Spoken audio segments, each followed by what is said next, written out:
Today, I'm speaking with Nicolette, a mom who birthed outside of the medical system with her first child. She was very strong in her conviction to have her birth go the way she wanted, so Nicolette held very strong boundaries with friends and family. In order to protect her energy, Nicolette even cut some people off to preserve the flow and peace of mind she was cultivating in her pregnancy and later for her birth.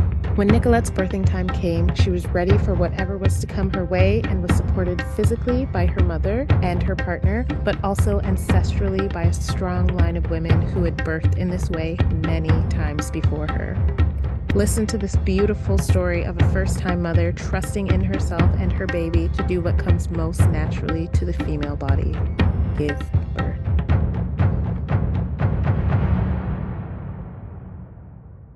Hello, Nicolette. Thank you so much for being. Hello. I'm so excited to hear your story. You were a first-time mom having a birth outside the system, and Yeah. I love these stories because it just shows the power of women, trusting themselves, trusting their bodies, trusting their babies, and just doing it on the first go and not having, the quote unquote practice run of birthing in the Yeah. hospital before doing the births at home. So that's why I'm very excited for your story. Um, I'm excited to share it too. I feel like it's one of those, like, it's not, I don't want to say that it's rare as though I'm the only person to have done it, but I feel like it's not very commonly heard of for first time moms to just birth in their power, like on their own, on their terms. So, any way that I can share my story to empower others, like, I'm happy to do so, no matter how nervous I may be.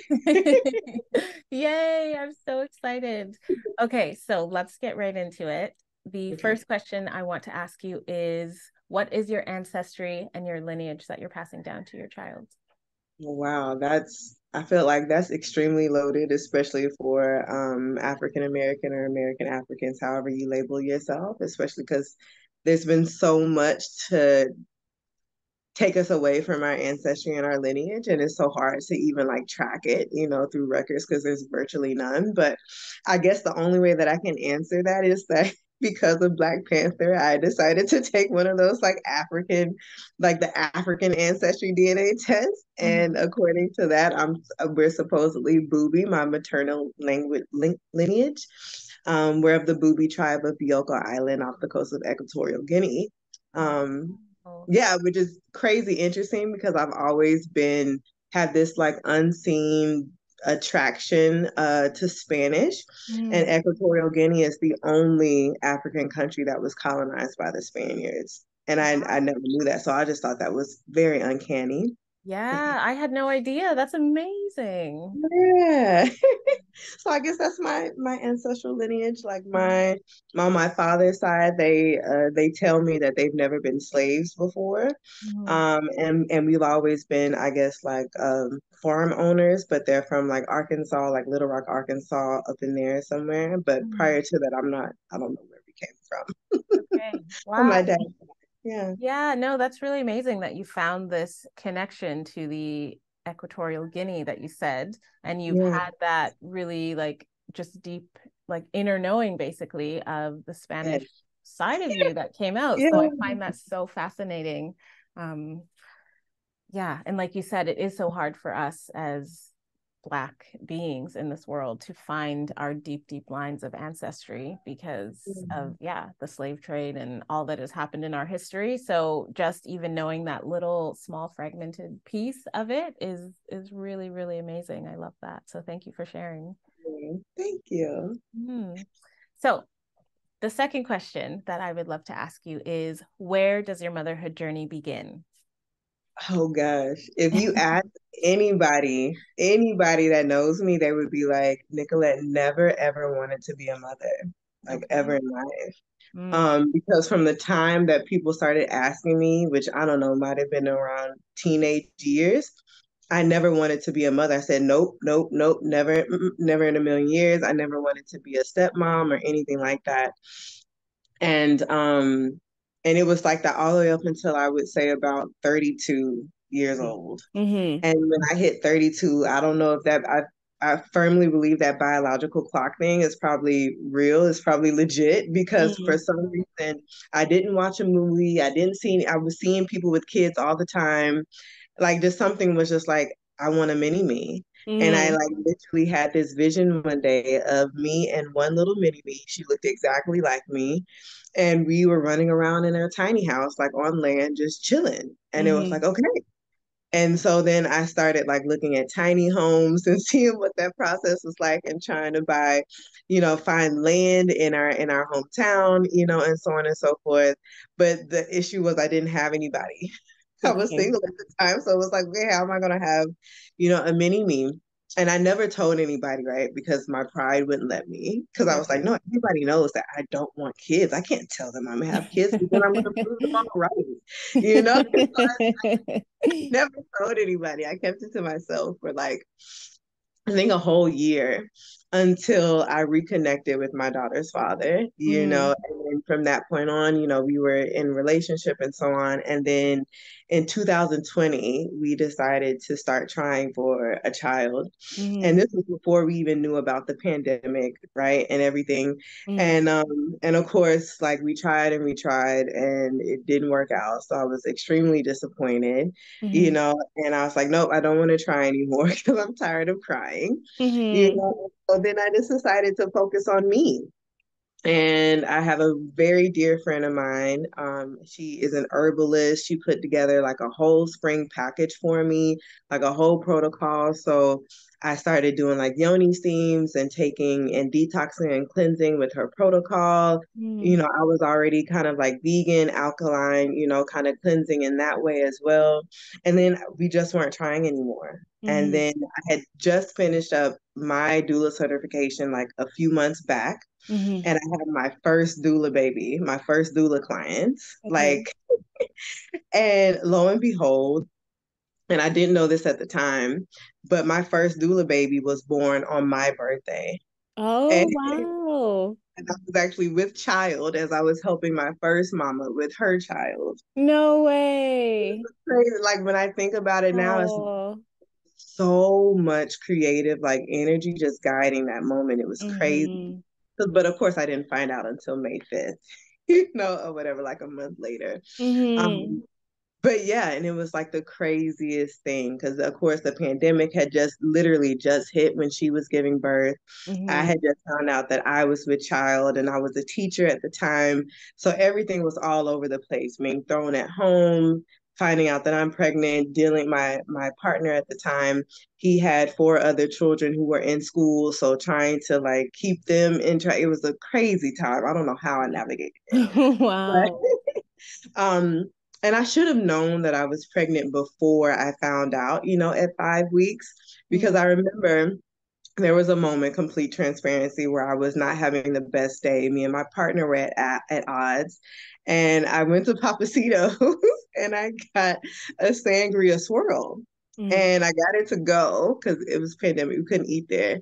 And I remember taking a sip and I had this like sharp pain in my womb. And I was like, oh, I've never felt that before. Like, what is going on? Mm-hmm. And I tried to take a second sip and it was like, what are you doing? Stop. So Okay. I had to put it down, but I was like, I don't know, that was weird. And then of course, like 2, 3 weeks later, I'm like, okay, my cycle is a week late. Mm-hmm. Am I really? I don't know. So I waited and I waited, of course. And then I decided to take a at-home test first thing in the rising, Mm-hmm. right? Just to make sure that my levels were high enough. Mm-hmm. And I remember being in the bathroom, which is like right behind me, and looking at the pregnancy test, and I look at myself in the mirror, I look down, and I'm just like hopping up and down, like the biggest, happiest kid ever. Aw. Oh, I can't believe this is happening, like this is happening. And, of course, I immediately call my doctor, just to get it confirmed. And I go, and sure enough, she's like, yeah, no, you're pregnant. And I was like, is this is happening? Like, this is really happening. Mm-hmm. And I immediately went to Target and bought a pair of like unicorn baby booties because I just knew I was Aw. having I knew it. I knew I was having. Mm-hmm. So I have a quick question for you. Yeah. Um, just to kind of play devil's advocate here. When you had taken the pregnancy test and kind of known, like, yes, I'm pregnant, what Mhm. was the reasoning to then reach out to a doctor to have it confirmed? Like, um, yeah, like why did you do that? Was it to get more trust in your knowing already, or like curious as to where that came from, or even if there was a thought process, maybe there wasn't. I think that might have just been one of those like automated things like you see Mm-hmm. on TV. Everybody takes a pregnancy test and then Mm-hmm. they go to the doctor to confirm it to make sure it's not a false positive. Totally. I think it Okay. was Yeah. just like an automatic, like that's what you're supposed to do Mm-hmm. in that Yeah. situation. Yeah, I think, yeah. Okay. Yeah. Okay, cool. I was just curious. Yeah. Yeah, no, I was like, no, let me, I guess, just, yeah, yeah. Mm-hmm. I'm Mm-hmm. nobody has ever asked me that. Okay. No, but I love the way you found out. That's just so cute. And yeah, it's beautiful. And getting the little unicorn booties, knowing that you're having a girl, I love that you were already that connected in there. So, Yeah. hmm Yeah, I don't know why. I knew I was. I think hmm from 32 on, I knew that I was. And so, hmm I remember initially thinking like, okay, I think at the time, initially I was like, okay, I'm gonna have a midwife and hmm maybe do it at a birthing center. hmm Because I think I was just really excited because again, I was a brand new doula, was going through my prenatal yoga training at the time. And so I was Okay. tapped into all these different women who I Mm, thought were amazing, amazing space holders and stuff like that. And so I called the one that I was like, okay, if anybody, I was going to have anybody in my space, it was going to be her. hmm And I called her to ask her what her pricing was. And of course, it was too much for me. And it was going to have to be out of pocket because she didn't take my insurance. And my insurance, I didn't want to go through the whole, like, let me pay out of pocket and you try to reimburse me and I might not get it all, that right. whole shebang. And Mm, so it's like, okay, well, what am I going to do? And so I just knew I was like, all right, well, I had heard of the Free Birth Society at the time because I mm, had been listening to that podcast and I was like, I'm just gonna have my baby on my own. Like it mm, was that the cost of having a midwife mm, and then the pandemic and then just knowing how likely it is for a Black woman to pass away from unnecessary causes in a hospital setting. It was hmm like, no, I can do this. Like my ancestors were doing this prior to, like I can do it too. Like their blood runs through my veins. I can do it, absolutely. and I think that was at like maybe 8 weeks Hmm and no plan B ever entered my mind ever Right. Okay. at, at all. And so it was like, no, I'm free birthing my baby. And so I looked up like the rules for home birth just in case I wanted a birth certificate for her and all of that. Yep. And it was like, okay, all I have to do is call Vital Records and get a home birth packet, fill it out, take my baby up there so they know I really had a baby. And hmm that's it, Okay. And so it was like, got the home birth packet extra early. And then I had to show proof of prenatal care. And I think that's the only reason why I went to a group of midwives for all my prenatal visits was just Okay. so I could have proof of pregnancy, which is what they Right. were. hmm And so I found a group of midwives that operated out inside of a hospital, but they were within my network. And so I Okay. went to them for all of my prenatal visits, but I knew that I was free birthing my baby. Right. Um, So and what so was then, that? Oh, yeah. sorry. What No. was that experience like for you working with these medical midwives, but also having that very sure knowing that you were going to birth outside the system?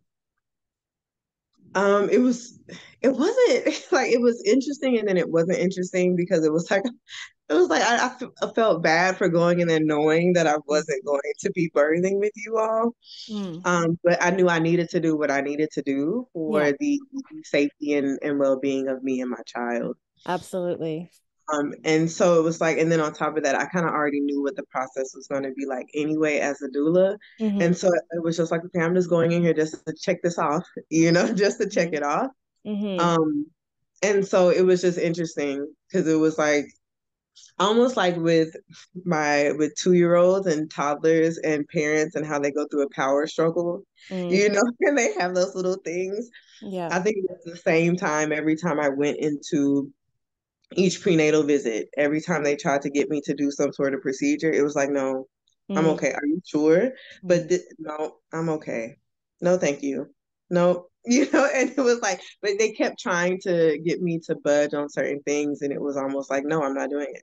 Right. Like almost like one of those, I don't know what the word to call it, with the toddler and they're not budging. What's the word I'm looking for? I can't Oh, think of it. like kind of like a power struggle or like being stubborn, not stubborn, but just, standing your ground, really. Yeah, it's like That's an what I I word. feel. I can't think of it. Yeah. But yeah, Okay. Mm-hmm. Wow. yeah. Okay. So yeah, wow. Okay. Continue on with your story. I'm so intrigued. I love it. So throughout my entire pregnancy, I was just going to the prenatal visits. Mm, Even though, like I said, I knew I was free birthing my child, mm-hmm. and I was just really in a state of bliss the entire time. Like I was so happy. Mm, And I knew how sacred and transformative of a journey it was. mm, And I knew how much of an honor it was, right? Because there are so many women who are not even able to get pregnant. And then there are so many women who are not able to carry past the first trimester. And then so many women who aren't even able to birth their children. So it was like I knew it was an honor to be chosen, to carry my daughter. And so I didn't take that lightly at all. So mm, I was like, if people thought I was extreme and militant before, they had no idea what was coming. And mm, so anyone who didn't align with my birthing vision or my pregnancy vision, like deuces. mm, They were not in the picture. They were not allowed around my circle. mm. And the people who were allowed in my circle, if they even mentioned a hospital, it was like, all right, I gotta go, and I just completely shut it down. I Wow, I think, love that. yeah, because it's like I know that just you can close your eyes, but you can't close your ears. Mm-hmm. Your brain is always taking everything in, no matter if you want it to or not. And so I knew I had to reprogram, whatever negative self-limiting beliefs I had been fed about birth, Mm-hmm. unconsciously. And Mm-hmm. so I didn't want anybody else's energy infiltrating my own and what I was doing to make sure that I had a healthy, successful pre-birth. And so I only have one person asked, what would I do? And it was her father. And I Mm-hmm. think if it wasn't her father, I wouldn't have answered the question at all, you Okay. know? But he was like, but what do we do if something goes wrong? And I Mm-hmm. said, you know what? The medical district is literally a 10-minute drive. We'll just hop in the car. Mm-hmm. And that was it, Mm-hmm. you know? But other than that, I didn't let anybody else's energy into the space to the Mm-hmm. point where I had a really, really good friend of mine. We had been friends for years upon years, and she happened to be pregnant as well. But every time we talked, she was always complaining about her pregnancy and how much she was ready to not be pregnant anymore. She's so strained and tired. It was, and in my head, I'm like, but I'm so happy. Like I'm so energetic. I'm filled with life. I have a lot of creative energy. Like I'm just on cloud nine. So Mm-hmm. it was like every time I would talk to her, it was kind of like draining for me, and it was taken away from my experience. So even that I had to cut off. Right. Like Yeah. that's how extreme I was about protecting, the energy of myself and my child. So I Mm-hmm. had an amazing pregnancy. I didn't have any morning sickness. I didn't have any type of like constipation. I was energetic the entire time. Like it was the best time of my life. If I could be pregnant 24/7, I would. Okay. I felt beautiful. I felt strong. I felt powerful. Like it was amazing. I love that. And I love hearing how strongly and how firmly you set your boundaries, even with people, like you said, your one friend that was pregnant at the same time, that was kind of pulling your energy, and other people that would kind of mention the stuff that you didn't want to hear. You would just cut off that conversation. That's not something that you hear from women often when they're speaking about their pregnancy journey, because we're so, trained and conditioned to believe that we have to satisfy everyone else and be the Yeah. girl, quote unquote, before we can kind of navigate our own needs. So I just really want to commend you for being so strong and firm in your boundaries and being like, nope, this person's bringing in energy I don't want for my pregnancy, not going to have it. And I Yeah. wouldn't be surprised if that's, a part of the reason why your pregnancy was so beautiful and so free, and you had such great energy, because you weren't being, it being sucked away and pulled on in all different directions of people, sending their fear energy to you. You were just like, blocking it all. So Yeah, yeah, like I think immediately. Yeah, I think that's so beautiful. And that's something that Thank you. women like really need to start standing up for themselves, especially in their pregnancy journeys. Like you said, you're so grateful that your baby had chosen you. And then it's like you now have to step up and take this Yeah. honor and be like, okay, I'm gonna be this child's mother. I'm holding this baby in my womb. What can I do to make this the best possible experience for the both of us? And you absolutely did it. So Thank that's you. fabulous. Yeah. And it's like I firmly believe like your pregnancy time is being selfish during your pregnancy time is literally the most selfless thing that you can do. Yes, Right? Because, you absolutely. know, because everything that you're doing for yourself at that time, you're literally doing for your child, you know, so Mm-hmm. you have no choice but to be as selfish as you need to be, because at that point, like, if you're not, Mm-hmm. then your child's well-being, both physically, emotionally, socially, spiritually, energetically, are all going to be threatened. And I didn't Mm-hmm. take that lightly. I Mm-hmm. didn't take that lightly. So yeah, it was the best time in my life, you know? And so then it was like, okay, now we're like fast forwarding through, to like my birth, right? You know, Mm-hmm. because like I said, I had an amazing pregnancy. I think the only thing that I had was I developed carpal tunnel in the last like maybe 4 weeks of my pregnancy, because I was drinking like a gallon of water plus like 3 cups of red raspberry leaf tea and Nora tea, just to keep my fluids and everything high, just in case I went to 42 or past 42. I wanted to make sure that I had enough fluid. And so I developed like carpal tunnel. But other than that, I was elated. Mm-hmm. And so I decided, I was like, okay, so who is actually going to be at my birth? Because at one point I had a vision of me literally by myself in the bathroom and nobody was there. But I knew that having a birthing a child needs to be witnessed in some way, Mm-hmm. and I knew that having my mother there would be an even deeper direct connection to my lineage. So I wanted my mom there, and she's very helpful and supportive. Like, even if she doesn't agree with what I'm doing, Mm-hmm. I can say that she always has my back if I need her to do Oh, something. that's And beautiful. yeah, and so I had my mom there, and I had her father there. Mm. And so me, in my extra fashion that I can be as an Aries, I developed like a whole like doula curriculum for them, like with like a syllabus. I had a syllabus and everything. Right. I had homework, the whole shebang. Right. And of course they didn't follow it like at all. I think they only came to one class. And the first class was them making them watch The Business of Being Born. Oh, Right. nice. Yeah. Yeah, because I was like, okay, y'all can't do anything else on your own. I'm gonna make sure that you watch this video so you understand my why. Mm. And so they sat down, they watched it, and they were so intrigued. They were like, oh my gosh, I Mm. understand. Like, I Mm-hmm. understand now why you want to have her at home. Mm. Um, and I'm so glad that I made them do that, because after that point, they were all on board with, having my child at home. Mm-hmm. But other than that, they didn't do anything. They didn't read anything. They didn't watch anything else I said, nothing else.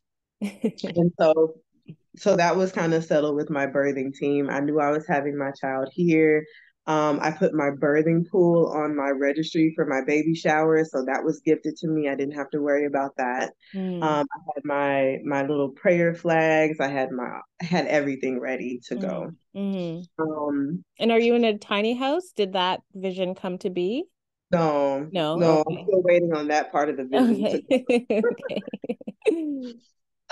Yeah, I'm still waiting on that part. Mm. But everything else was set up and ready to go. And so my due date was actually January, or guest date, as I like to call it, was actually January 6th, I believe, which was that Wednesday. Mm. And of course, she didn't come. Mm. I had my prenatal visit. They're like, okay, if 411 and all this other stuff. And in my head, I'm like, I'm not calling you. So Mm. then I had to think of what I'm going to tell them, if I need to for paperwork reasons. But anyways, and as an educator, I was out of school. Mm. and I had it perfectly timed to where my maternity leave would start after the 2 weeks that, most teachers get for like winter break for Christmas and New Year's. Oh yeah. So I was on break 2 weeks prior to her coming, and then I was just able to stay on break the entire time. Mm. And so now we're at her birthing or our birthing day, as I like to say, right? Because Mm. we did this together. Oh. Um, Woke up that rising and I was just, I don't know, I think I had like the biggest oxytocin boost ever because everything was just magical. Everything was amazing. I was in a deep sense of gratitude. And I was just like joyful, literally Mm. joyful all day. Me and her dad were just running errands, but we were listening to like 90s R&B, just laughing it up, dancing in the car, eating really good food. It was the best day of my life, right? We were Mm. laughing all day. And I remember coming back to the house and we had gotten some vegan cronuts and some other stuff from a vegan place. And we were in the kitchen, again, listening to music. And eating the food, and I ate one of the things and it was the grossest thing ever. I think I literally like kind of like upchucked it because it was so nasty. The Mm. vegan food was amazing though. And we were just line dancing. But for whatever reason, I thought I was just having Braxton Hicks because it was just an overall tightening, but it Mhm. wasn't painful at all. It Mm. didn't make me stop in my tracks. I was still walking around doing whatever. And I was like, just doing my regular, go to. But her dad was like, I think I'm gonna start writing these down. And I Mm. think we still have the dry erase board with him tracking my waves, Mm. and he started writing them down, and I'm just chilling in my own little zone, in my own little world, doing whatever. And Mm. he just kept writing them and writing them and writing them. And he's like, I think you're in your birthing. And I'm like, no, I'm not. I'm not. No, 'cause this is not painful at all. These are Braxton Hicks. Like, I'm chilling. Mm. So we were just enjoying the rest of our evening. And I remember coming back upstairs, and I'm actually in the room right now as we're having this conversation. And I remember sitting on that bed and we were just laughing. And I let out the biggest laugh ever in life. Mm. And I felt like this little pop right at my Mm. navel. It felt like a balloon popping, is what I Mm. can pin it to. And I remember just a whole gush of water coming out of my Mm. mouth. I opened and I flipped the cover and I'm like, I think my water just broke. I think my water just broke. Right? Now, luckily, we had done like a test run with the pool, like inflating it and getting it hot and stuff like that. And so he looks down at the bed and he just jumps up, goes downstairs, and starts doing whatever he's going to do. And I had the birthing ball right there next to the bed, and I just get on the ball and I'm like, I'm like, all right, I don't have the prayer flags up, but if you're ready, I'm ready. We're gonna get ready, Oh, I And love that. I was just sitting there praying and like rubbing my belly and just hopping it down. And I was just so excited, Mm. so excited. Mm. And his kids were asleep in the other rooms, and I think they heard me just squealing from excitement. Mm. And so then I run out the room, and I'm like, I think we're having a baby tonight. I think we're having a baby tonight. And his Mm. daughter comes out, and she was like, we are. And I'm like, I think we are. I think we are. He's doing whatever he's doing. I'm just pacing, talking to her and the whole shebang. And then eventually I come downstairs, and I tell him to call my mom. Mm. And my mom was not answering at all. And so I said, okay, call her one more time. And if she Mm. doesn't answer, she doesn't answer. Mm. And, but interestingly, my dad, who's all the way in Dubai, Okay. answers the phone, you know? Oh. And so, because I say, we're only calling my mom 3 times. Mm. Then you could call my dad. And so he calls my dad answers, and he, of course, my dad is like, where's my mom?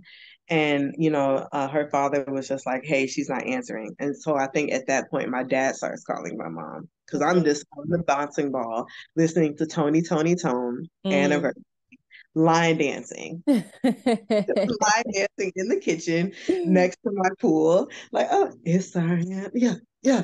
Like the entire time.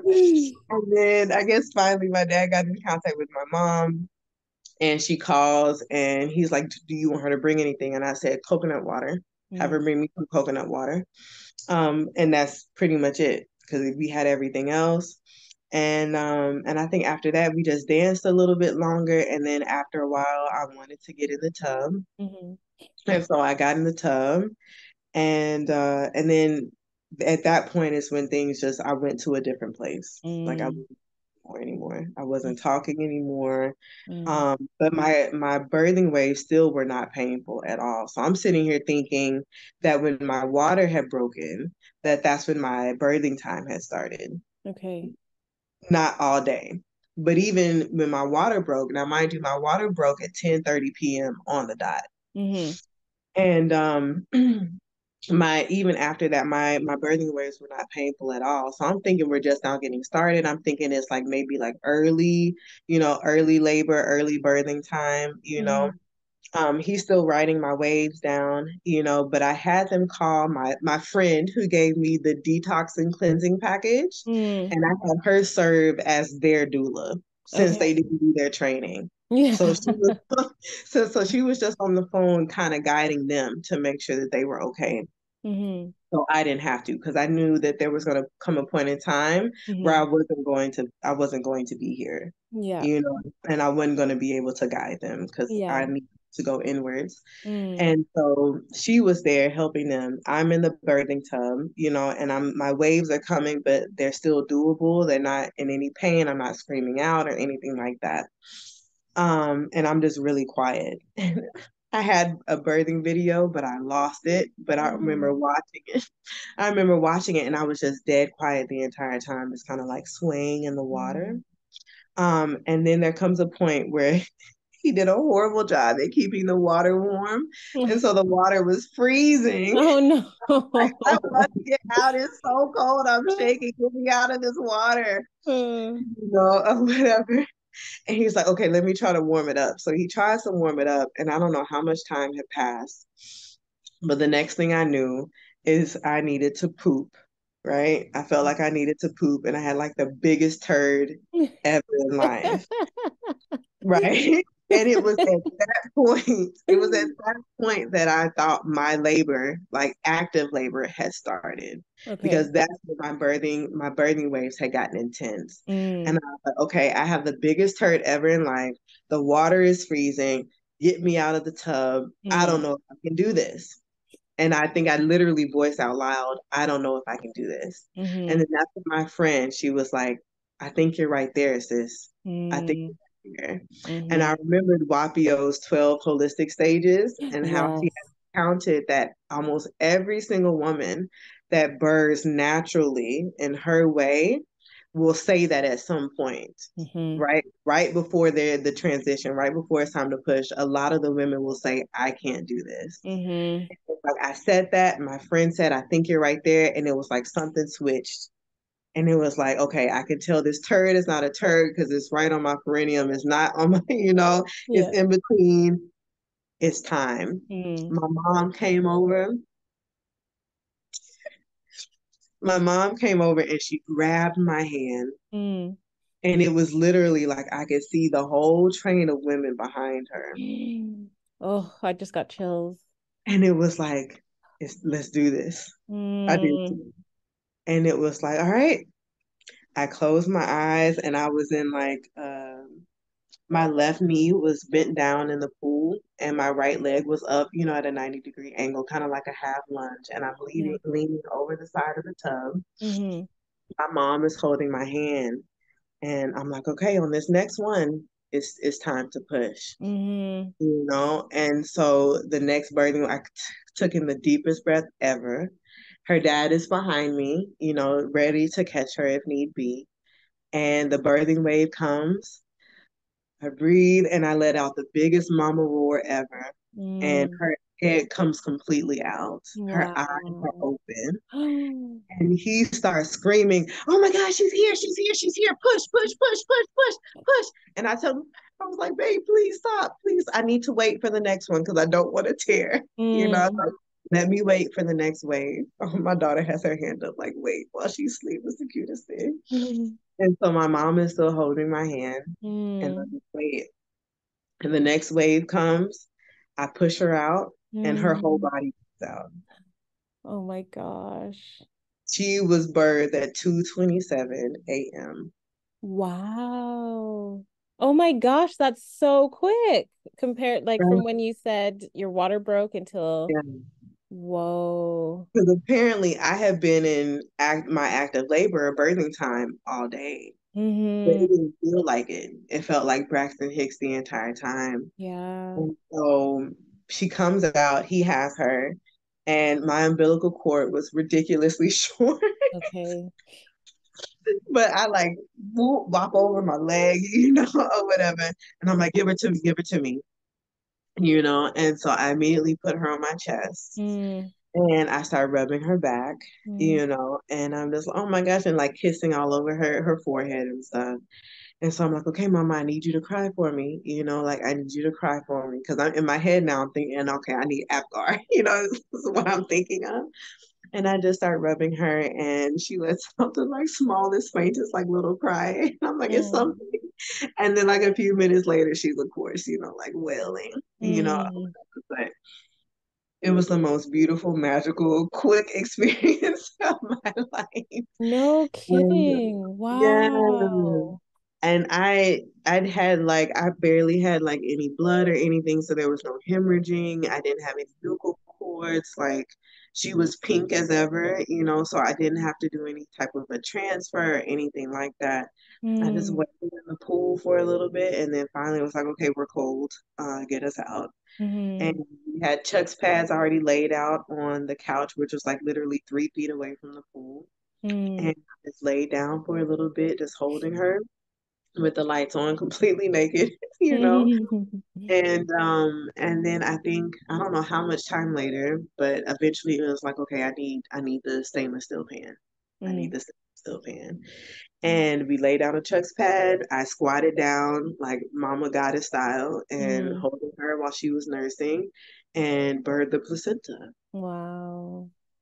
Yeah. And we tried to do a lotus birth, but I was so worried about my umbilical cord being short that after about 2 or 3 days, we just had a cord burning ceremony instead. Mm-hmm. But it was beautiful. I Wow. think within I had like 8 hours of sleep and then I woke up and I was up fixing breakfast and walking up down the stairs like the next day. After you gave birth. Yeah. I went Oh to my sleep, woke up, gosh. and I was just up like it was nothing. Wow. Yeah. So what was your postpartum time like? Did you hire postpartum doula or was your mom there to support you? No, so the whole plan, right, was to have all the freezer meals, and everything prepared, and then if anybody wanted to bring food, they could bring food. But then at the same time, I also had sent a notice out that I didn't want anybody coming to the house during the first 42 days. Mm-hmm. I didn't want anybody there. I didn't even really want my mom there, Mm-hmm. but I just wanted to just focus on me and her during those first 42 days, Mm, and so it was like a combination of me making stuff when I felt like it, but her father primarily just made me things like he made me a lot of sea moss teas, a lot of herbal teas, a lot of soups. And then I ate a lot of like kind of like kanji in traditional yeah. Chinese medicine. Mm-hmm. And then my mom brought me Chipotle because I really wanted Chipotle Mm, and salad. So the plan was to have freezer meals and all of that and people to come by, but because I wasn't expecting her to come till 41. So I really thought that I had like a week to do it. But she came at 40 and 2. okay. So I hadn't done any of the things. So luckily her father stepped up, and Mm-hmm. prepared a lot of the food. Mm, And then I felt fine. So right. I was cook and clean. Yeah. And what was your breastfeeding journey like with her? That was a sitch too, interestingly. I wanted her to do the whole dawdle, but again, I was nervous about my umbilical cord. Mm, But we didn't have any issues with her latching. I didn't have she didn't have any tongue ties, any lip ties, no any of that. So mm, um we did take her, yeah, because she was born that Friday, mm, and we took her to see a pediatrician, I think maybe that Tuesday or Wednesday. mm, And she was a small baby, which might have been one of the reasons why she was she came so quickly. I don't know. Mm-hmm. But when she was born and we weighed her, she was only 5 pounds, 13 ounces. Mm-hmm. But somehow, some way, when we took her to the doctor by Tuesday, she was already up to 7 pounds. Oh, And wow. yeah, and so you know how like most babies during those first 2 weeks they lose weight, and then they gain it back. She Mm. never went through that stage. She just kept Okay. gaining and gaining and gaining. So we Mm-hmm. never had any issues. She's been exclusively breastfed since she was born, Mm. and breastfed on demand. Mm. So I've never done. Um, she wouldn't take a bottle, Mm-hmm. even if I wanted her to. Mm-hmm. So never had any. I think the only issue I've had is one clogged duct. Okay. Yeah. Yeah. And what did you do for that? How did you remedy that? Her Yep. and warm compresses. Yep. So I just did warm compresses in the shower and she was already on the breast as much as possible, but I just kind of Mm-hmm. put on it a little bit more. Mm-hmm. Wow. That was it. Like we never had any issues with Mm-hmm. breastfeeding and we're still breastfeeding to this day. So Mm-hmm. Oh, I love that. That's so beautiful. Oh, that your birth story is just, it's like fast and furious, but also just seems so dreamy and just so fun. Like I love how you it said that whole was. time during your like early birthing time, you were just laughing with your partner and on this amazing oxytocin high and just doing things and dancing and keeping your energy really, Yeah. really high. And like that just sounds so, so beautiful to go into that part of your birth and then all of a sudden just have your water break and be like, oh my gosh, okay. Like I guess my birth is happening. Like how fantastic that is that that's your story and that it was Yeah. just so easeful and beautiful and wow, I love that. I really do. You. Mm. Yeah. It was a beautiful, like I said, it makes me want to be pregnant like 24/7. Yeah. Beautiful And time. how did your mom because you invited your mom in the space, so her being a support and seeing you birth in this way, did that um maybe like bring healing to her for, I don't know how you were brought into this world, but like healing your Yeah. birth experience, or did it kind of open her eyes up to a new view of, pregnancy and birth for her? Yeah.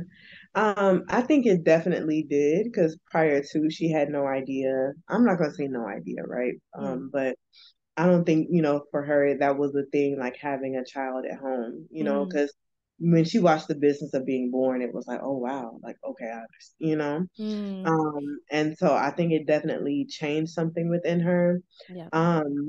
But it's far off, but not far off. Mm, My mom didn't have any medication when she birthed me or my brother. okay, yeah. But she was in a hospital. My Mm. father is retired Air Force, so she was definitely, Mm-hmm, yeah. in a hospital. But Mm, she didn't have any drugs. She wasn't on any medication or anything like that. So she had us, all natural. But she did describe her birthing time as, painful and mm, hard. And in my head, I'm like, I can imagine why, because you were in stirrups, and with all these lights and stuff. Whereas mm, I was in the comfort of my home, birthing mm, in the position that I wanted to with dim lights and, yeah. in my own way. So I think it definitely changed something within her. Um, I don't think she will never tell me like, oh my gosh, like I wish I could, she'll never say anything like, I wish I could have birthed that way or, but I remember like hearing her brag about me, Mm. to a friend, but she'll never, say it to my Yeah. face, Yeah. Yeah.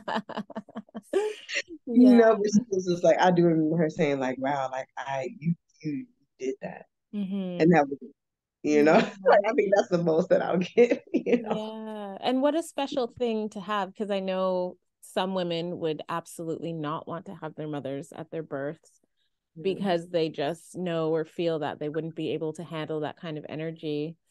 But it's so beautiful that you were able to have your mother there and to see this experience. And like you said, when she grabbed your hand, you had this vision of the ancestors all, Yeah. going from behind her. When you said that, it just gave me such chills. And I was like, wow, what a powerful moment for you coming into your motherhood and for your mother experiencing that, and then for your daughter as well to Yeah. energetically feel all of that energy that was happening at that moment is just, yeah, it's just so powerful and so beautiful. So I'm just so glad that you got to experience that for your daughter and for yourself and for your mother. Thank you. Mm-hmm. Thank you. It's one that I'm able to like, I'm fortunate and blessed enough to be able to recall it, even now, almost 3 years later, Mm. in those moments where I might doubt myself or be afraid or, Mm-hmm. I'm being challenged in some way, it helps me to be able to just recall that moment and know how divinely supported I am, Absolutely. so I'm Yeah. eternally grateful for that moment for sure. Mm-hmm. Oh, wow.